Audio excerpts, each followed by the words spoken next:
Hi, everybody. This is Glenn Petriello from Chocotastery, your source for chocolate education and tasting experience companies. And today we have a very special guest in the house. We have Mark Larson, who is the operations manager at Moka Origins in Honsdale, Pennsylvania. Mhm. Mark, welcome.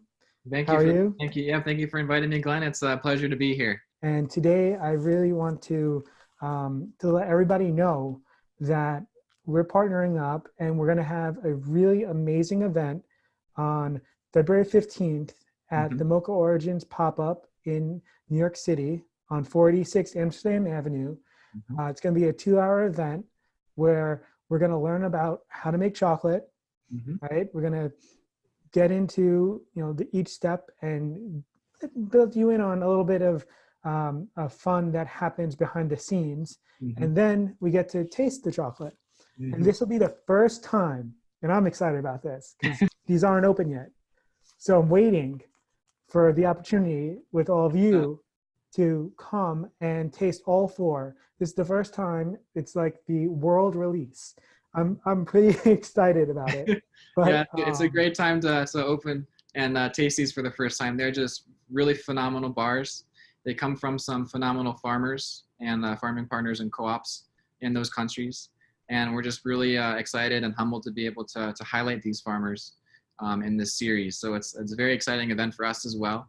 In 2015, after developing some relationships with local farmers, Moka Origins was first founded as a farm in Cameroon, where it was focused on farmer field training, as well as a way for farmers to get linked, the farmers and their products to link to local markets.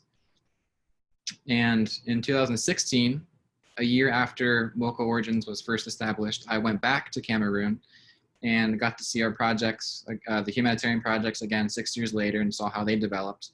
I also got to see the other side where Moka was growing, and I got to see the Moka farm, meet the team, mm, and learn all about how cocoa is grown, and it's actually this fruit that grows on a tree, and to see seedlings just starting to sprout, and that sort of thing develop. So that's really the exciting part that we get to teach in our house in our factory in Pennsylvania, where we do not only the bean to bar process, making chocolate from cocoa beans, but also saying these beans came from a farm, and the way you consume chocolate can greatly impact livelihoods around the world.